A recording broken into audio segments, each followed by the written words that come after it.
નમસ્કાર વિદ્યાર્થી મિત્રો, આજે આપણે ધોરણ 11 ની અંદર વાણિજ્ય વ્યવસ્થા અને સંચાલન ચેપ્ટર 9 આંતરિક વેપાર આપણે આગળ જોઈ ગયા છૂટક વેપારની પદ્ધતિઓ. બરાબર, છૂટક વેપારની અંદર આપણે જોયું ફેરિયાઓ વિશે જોયું, શેરી વિક્રેતા વિશે માર્ક જોઈ, શોપિંગ મોલ જોયા અને માર્ટ જોયા. બરાબર, માર્ટ જોયા. પછી આપણે જોયું મોટા પાયા પરના વેચાણ, તો સંકળાયેલી દુકાનો વિશે આપણે ચર્ચા કરી. બરાબર, પછી આપણે અલગ અલગ પ્રકારના સિનેમા મોલ વિશે વાત કરી, માર્કેટ વિશે વાત કરી.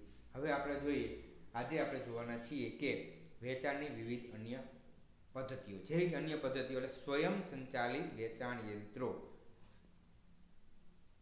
તો સ્વયં સંચાલિત વેચાણ યંત્ર એટલે એમાં કોઈ વ્યક્તિ છે ને એમાં અગાઉથી જ વસ્તુઓનું વેચાણ કરનાર સ્વયં સંચાલિત યંત્ર છે અને એના દ્વારા જ વસ્તુઓનું વેચાણ થતું હોય છે. બરાબર, અગાઉથી જ એમાં વસ્તુઓ છે એ ગોઠવવામાં આવે છે.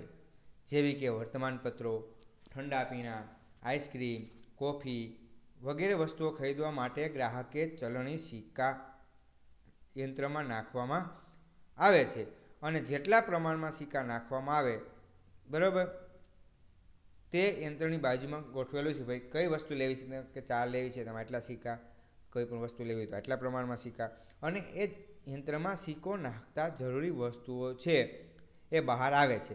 અને આવા પ્રકારના યંત્રો છે એ 24 કલાક આપણને સેવા પૂરી પાડે છે. અને આવા યંત્રોને કારણે સેલ્સમેનનો પગાર, તાલીમ વગેરે ખર્ચ ઘટી જાય. અને આ પ્રકારના યંત્રો હાલમાં શોપિંગ મોલ હોય, હવાઈ મથક હોય, રેલવે સ્ટેશન જેવા જાહેર સ્થળોએ જોવા મળે છે. આ પ્રકારના યંત્રની શોધ કોને કરી હતી?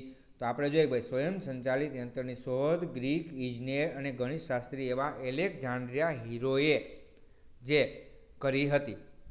આપણે પૂછવામાં આવે ઘણી વખત કે સ્વયં સંચાલિત યંત્રની શોધ કોણે કરી હતી?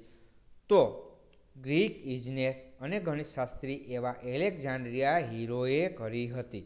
બરાબર, હવે જોઈએ ટેલી માર્કેટિંગ એટલે શું? તો ટેલી માર્કેટિંગના 2 પ્રકારના વિભાગ હોય છે. આપણને ઘણી વખત જોઈએ છીએ, અત્યારે આવે છે, ફોન આવતા હોય અલગ અલગ પ્રકારના, એટલે ફ્રોડ ફોન આવતા હોય છે ને આપણે ઘણી વખત ભૂલી જતા હોય છે, ઓટીપી આપી દેતા હોય છે, બેંકો આપણને જણાવતી હોય છે. એમ ખરીદીની અંદર પણ આવા મેસેજ આપણને આવતા હોય છે. આ પદ્ધતિમાં ટેલિફોનિક માર્કેટિંગ છે, એમાં ટેલિફોન કે મોબાઈલ દ્વારા ગ્રાહકોનો સંપર્ક કરી ઉત્પાદિત વસ્તુઓ કે સેવા પૂરી પાડવામાં આવે છે. ત્યારબાદ રસ ધરાવતી વ્યક્તિઓ છે, ગ્રાહકો છે, ટેલિફોન કે મોબાઈલ દ્વારા સમય મેળવી તેના અનુકૂળ સમયે અને સ્થળે અલગ અલગ પ્રત્યક્ષ સ્થળ હોય રૂબરૂ જઈ અને માહિતી પૂરી પાડવામાં આવે છે. અને વેચાણ કરવાની આવી પદ્ધતિને ટેલિફોનિક માર્કેટિંગ કહેવામાં આવે છે. કે ભાઈ ગ્રાહકોને જણાવવામાં આવે છે, પછી એમનો સમય લેવામાં આવે, પછી એમની મુલાકાત લઈ વસ્તુઓની અલગ અલગ પદ્ધતિઓ બતાવવામાં આવે અને એ રીતે વેચાણ કરવામાં આવે છે. તો આવી પદ્ધતિ છે લોન, ધિરાણ, વીમાની સેવા, ક્રેડિટ કાર્ડ વગેરે સેવાઓ માટે ઉપયોગી છે. ધારો કે આપણે કંઈક એજન્ટ પ્રથા, LICના એજન્ટો છે એ આપણી ઘરે આવે અને આપણી પાસેથી સેવા લેતા હોય છે. તો મધ્યસ્થી ન હોવાને કારણે વાજબી ભાવે વસ્તુઓ કે સેવાઓ મળી રહે છે અને કારણે ગ્રાહકોનો સમય છે એ બચાવ થાય છે. પછી ટેલિવિઝન માર્કેટિંગ આપણે જોઈએ છીએ, જાહેરાત, અલગ અલગ વસ્તુઓની જાહેરાત આવે, મથુર ફાઇનાન્સ હોય, જોઈએ છીએ ને આપણે, પછી અલગ અલગ પ્રકારની બજાજ આલિયાન્સ હોય છે, વીમાની સેવાઓ હોય છે. બરાબર, તો ટેલિવિઝન માર્કેટિંગની અંદર ગ્રાહકોને વિવિધ વસ્તુઓનું જીવંત નિદર્શન કરાવી વસ્તુ કે સેવાની સંપૂર્ણ માહિતી આપી ગ્રાહકોને આકર્ષવામાં આવે છે. વસ્તુની કે સેવાની ખરીદી માટે ગ્રાહકને ફોન નંબર કે વેબસાઇટનું નામ પણ એમાં આપવામાં આવે છે. ગ્રાહક તે પ્રમાણે સંપર્ક કરી અને ઓર્ડર આપે છે અને ગ્રાહકોના ઘરે વસ્તુ પહોંચાડવામાં આવે છે. આવી પદ્ધતિમાં ઘર વપરાશની વસ્તુઓ, મોજ શોખ અને સુખ સુવિધાવાળી વસ્તુઓનું વેચાણ કરવામાં આવે છે. આ વસ્તુના નાણાં 2 રીતે આપણે ચૂકવીએ છીએ. આપણે જોઈશું ને ફ્લિપકાર્ટમાં, એમેઝોનની અંદર આપણે વસ્તુઓ મગાવીએ છીએ. બરાબર, તો એ પ્રકારનું થયું, ટેલિવિઝન માર્કેટિંગ જેવું થઈ ગયું કે મોબાઈલની અંદર આપણે ટેલીમાં જોવો છો આવી વસ્તુઓ છે, એમાં ફોન નંબર છે, એનો ઓર્ડર આપે અને આપણી ઘરે વસ્તુઓ છે એ પહોંચી જાય છે. એની અંદર છે 2 પ્રકારના હોય છે કે ક્રેડિટ કે ડેબિટ કાર્ડ દ્વારા આપણે અગાઉથી નાણાં પણ ચૂકવી કરી છીએ, અથવા તો વસ્તુ જ્યારે ઘરે પહોંચાડવામાં આવે ત્યારે રોકડેથી નાણાં ચૂકવી શકીએ છીએ, એટલે કે કેશ ઓન ડિલિવરી, આપણે ઇંગ્લિશમાં એ કહી છે કેશ ઓન ડિલિવરી તરીકે આપણે એને ઓળખીએ છીએ. પણ આ બધી વસ્તુઓની અંદર કે વચ્ચે કોઈ મધ્યસ્થી હોતો નથી, કોઈ સેલ્સમેન હોતો નથી, કોઈ રિટેલર વચમાં, કંપની ટુ ગ્રાહક હોય છે, એટલે વચ્ચેનો જે નફો છે એ કોઈને મળતો નથી અને ગ્રાહકોને વસ્તુ છે એ સીધી આપણને સસ્તા ભાવે પ્રાપ્ત થાય છે. પછી આપણે જોઈએ કે ઇન્ટરનેટ માર્કેટિંગ, બરાબર. તો ઉત્પાદક પોતાની વસ્તુઓ જાહેરાત ઇન્ટરનેટના જુદા જુદા માધ્યમો જેવા કે ઈમેલ, પોર્ટલ ઉપર, બ્રાઉઝર ઉપર મૂકતા હોય છે અને ઘણી વખત પોતાની વેબસાઇટ પણ હોય છે, જેવી કે ફ્લિપકાર્ટ હોય, સ્નેપડીલ હોય, Amazon.com હોય. આ પોતાની અલગ અલગ વેબસાઇટ છે. એ જોવો એટલે આપણને કેવા પ્રકારની વસ્તુઓ છે એ પ્રાપ્ત થાય છે અને સીધી આપણે એને મૂકીએ છીએ. ગ્રાહકો આવી જાહેરાતો જોઈને હરીફોની વસ્તુઓની સાથે સરખામણી કરી અને વસ્તુઓ અંગે પોતાની પસંદગી કરતા હોય છે અને ઇન્ટરનેટ દ્વારા જ વર્દી એટલે કે ઓર્ડર આપતા હોય છે. પછી ચૂકવણી ઓનલાઈન કેશ ઓન ડિલિવરીથી ચૂકવતા હોય છે, અથવા ઓનલાઈન ડાયરેક્ટ ક્રેડિટ કાર્ડ કે ડેબિટ કાર્ડ દ્વારા ચૂકવતા હોય છે, અથવા તો કેશ ઓન ડિલિવરીથી ચૂકવતા હોય છે. તો આજના સમયમાં આપણે જોઈએ છીએ તો ઇન્ટરનેટના માધ્યમ તરફ વધારે લોકો વળ્યા છે. આપણે કહીએ છીએ એમેઝોન છે, ફ્લિપકાર્ટ છે, સ્નેપડીલમાં છે, બરાબર. આપણે એક વસ્તુઓ લઈએ છીએ કારણ કે મધ્યસ્થીઓ કે શોરૂમના ખર્ચા વગેરે ન હોવાને કારણે અન્ય વસ્તુઓ છે એ સ્થાનિક બજારની સરખામણીમાં આપણને સસ્તા ભાવે મળે છે અને સાથે સાથે ગ્રાહકોને વેચાણ પછીની પણ સેવાઓ આપવામાં આવે છે. ન ગમે તો પાછી આપણે પરત કરી શકીએ છીએ, બરાબર. આમ ઉત્પાદક છે જોઈએ તો કહીએ, હવે આપણે જોઈએ કે વેપારના બીજા શબ્દો આપણે કહીએ કેશ ઓન ડિલિવરી, તમને અગાઉ હું કહેતો હતો ઇંગ્લિશમાં, તો કેશ ઓન ડિલિવરી એટલે શું, બરાબર. તો ઉત્પાદક કે વેચાણ કરતા ગ્રાહકને માલની સોંપણી કરે ત્યારે રોકડ ચૂકવવામાં આવે એને કેશ ઓન ડિલિવરી કહેવામાં આવે છે, કે રોકડેથી વસ્તુ લીધી પૈસા દીધા, બરાબર. એટલે રોકડ દ્વારા જે વ્યવહાર થાય એને કેશ ઓન ડિલિવરી કહેવામાં આવે. પછી ફ્રી ઓન બોર્ડ, આપણે કહીએ કે બંદર ઉપર માલ પહોંચાડવામાં આવે છે. જે નિકાસકાર આયાતકારના બંદર સુધી માલ પહોંચાડવા માટે જે ખર્ચ ભોગવે તેને ફ્રી ઓન બોર્ડ કહે છે. તો આપણે સામાન્ય બાબત કહીએ તો કોઈ પણ કંપનીની વસ્તુ હોય, તમારી પાસે એજન્સી હોય, તો એજન્સી છે એ બાજુની હોય તોય ભલે, ઉત્પાદક કંપની ધારો કે રાજકોટ હોય અને જામનગર હોય તોય ભલે, કચ્છમાં જાય તો ભલે, એ ખર્ચો કોણ ભોગવતી હોય છે, જે તે કંપની. બે જગ્યાએ એક જ ધારો માલ આપણને પ્રાપ્ત થાય છે. આપણે સામાન્ય બાબત કહીએ તો કંપનીની વસ્તુઓ છે રાજકોટથી લ્યો તોય ભલે, અમદાવાદથી લ્યો તોય ભલે, વડોદરાથી લ્યો તોય ભલે, એક જ ભાવે આપણને મળતી. શું કામ એક જ ભાવે મળતી હોય છે? તો કે નિકાસકાર છે, જે વેચનાર છે, એ બંદર સુધી પહોંચાડવામાં આવે છે, જે મુખ્ય સ્થળ સુધી પહોંચાડવામાં આવે છે તેને આપણે ફ્રી ઓન બોર્ડ કહીએ છીએ. એટલે કીધું નિકાસકાર આયાતકારના બંદર સુધી માલ પહોંચાડવા માટે જે ખર્ચ ભોગવે એને ફ્રી ઓન બોર્ડ કહે છે. પછી માલની પડતર, વીમો અને ગાડા ભાડું. આપણને ખબર પડી ગઈ કે માલની પડતર, વીમો અને વહન ખર્ચ ઉમેરવામાં આવે તેને CIF ભરતીયું કહે છે, કોસ્ટ ઇન્સ્યોરન્સ એન્ડ ફ્રી, બરાબર. એટલે કે ગાડા ભાડું, જે માલ બહેનો, પછી વાહન ભાડું ખર્ચ થયું, બરાબર, વીમોનો ખર્ચ થયો, આ બધું ખર્ચ એમાં ઉમેરી અને આપણને આવે એને CIF ભરતીયું કહેવામાં આવે છે. CIF ભરતીયું એટલે શું? તો કે માલ ભરતીયાની અંદર પડતર, વીમો અને વહન ખર્ચ ઉમેરવામાં આવે એને CIF ભરતીયું કહેવામાં આવે છે. પછી છેલ્લે લખ્યું હોય ભૂલ ચૂક લેવી દેવી, બરાબર, એરર્સ એન્ડ ઓમિશન્સ એક્સપેક્ટેડ, બરાબર. તો સામાન્ય રીતે ભરતીયમાં ભૂલચૂક લેવી દેવી લખવાનું, એનો અર્થ એ થયો કે હિસાબી કે ગણતરીમાં કોઈ પ્રકારની ભૂલ હશે તો પહોંચ આપનાર માટે સ્વીકાર્ય છે. ઘણી વખત વધારે રકમ આવી ગઈ હોય, ઘણી વખત ઓછી હોય તો એ માગી શકે છે. હવે આપણે જોઈએ છીએ કે તફાવત જોઈએ ખાતાવાળી દુકાનો અને સંકળાયેલી દુકાનો. તો આપણે જોઈએ ખાતાવાળી દુકાનો અને તફાવત પૂછવામાં આવે તો આપણે સીધા લખી શકીએ તો કે બેયનો હેતુ શું? તો કે બેયનો હેતુ એક જ છે કે અનેક પ્રકારની વસ્તુઓ છે એક જ સ્થળે આવે, સંકળાયેલી દુકાનમાં વિવિધ સ્થળે પૂરું પાડવામાં આવે છે, બરાબર.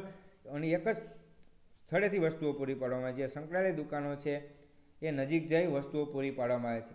વેચાણ પછીની પદ્ધતિ, તો માલનું વેચાણ એક જ સ્થળે જુદા જુદા વિભાગોમાં થાય છે. માલનું વેચાણ વિવિધ સ્થળોએ જુદી જુદી શાખાઓ દ્વારા કરવામાં આવે છે, બરાબર. જોખમ, તો વેચાણની પ્રવૃત્તિ એક જ સ્થળે થતી હોવાથી જોખમ વધુ હોય છે, જ્યારે સંકળાયેલી દુકાનની અંદર વિવિધ સ્થળોએ વિવિધ શાખાઓ દ્વારા થતી હોવાથી જોખમ પ્રમાણમાં ઓછું હોય છે.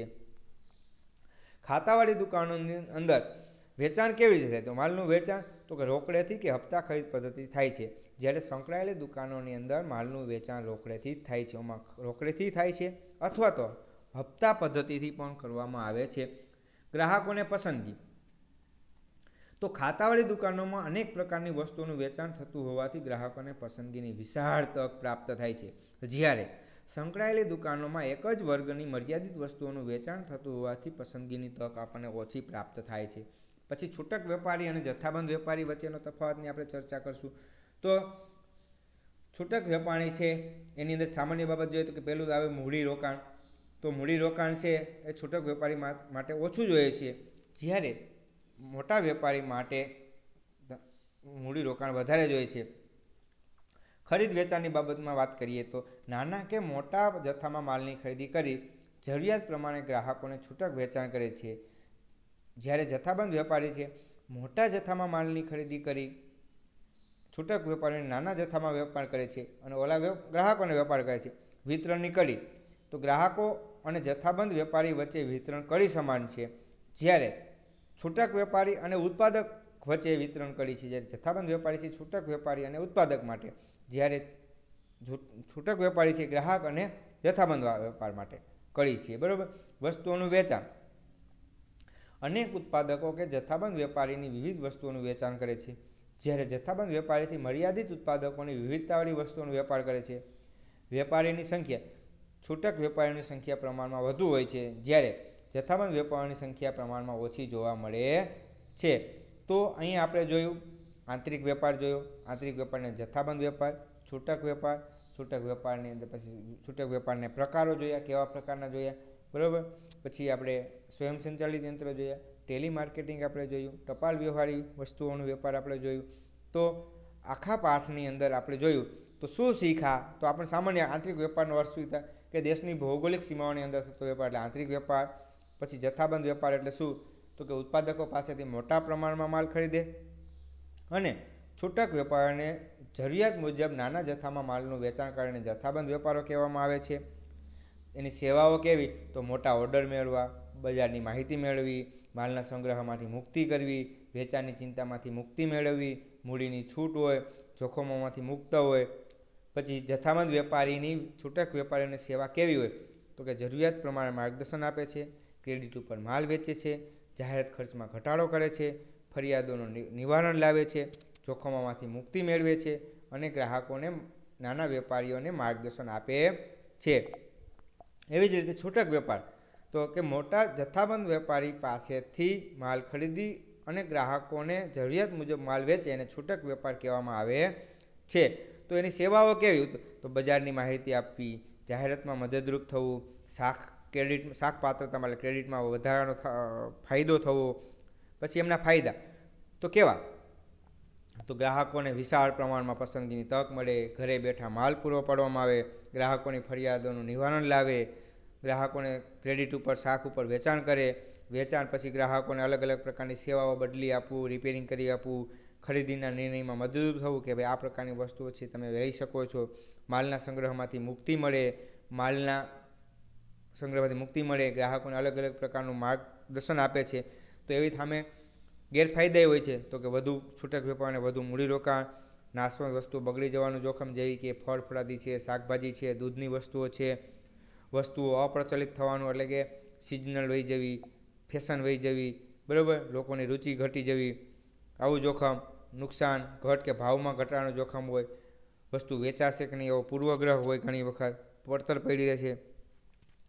પછી આપણે જોયું ફરતી દુકાનોની અંદર ફેરિયા, કામ ચલાવ વેપારી, નિશ્ચિત દિવસના વેપારી, શેરી વિક્રેતા, મોટા પાયા પરની જે છૂટક વેપારીઓની અંદર આપણે વાત કરીએ તો ખાતાવાળી દુકાનો, સંકળાયેલી દુકાનો, ટપાલ વ્યવહારી દુકાનો, franchisee, super market, shopping mall, વેચાણ પછીની અન્ય પદ્ધતિ જેવી સ્વયં સંચાલિત વેચાણ યંત્રો, ટેલી માર્કેટિંગની બે પ્રકારો આપણે જોયા, ટેલિફોનિક અને ટેલિવિઝન, ઇન્ટરનેટ માર્કેટિંગ. આવા આંતરિક વેપાર છે એ આપણે આખા ચેપ્ટરની અંદર, આખા પાઠની અંદર આપણે જોઈ ગયા. તો એના વિશે આપણને કાંઈ પ્રશ્ન હોય તો ઘણી વખત એ ફોન કરી અને કેવું કે ન સમજાણું હોય તો આપણને જે જણાવવું રહેશે. બરાબર. હવે આપણે આના પછી જોઈશું આંતરરાષ્ટ્રીય વેપાર.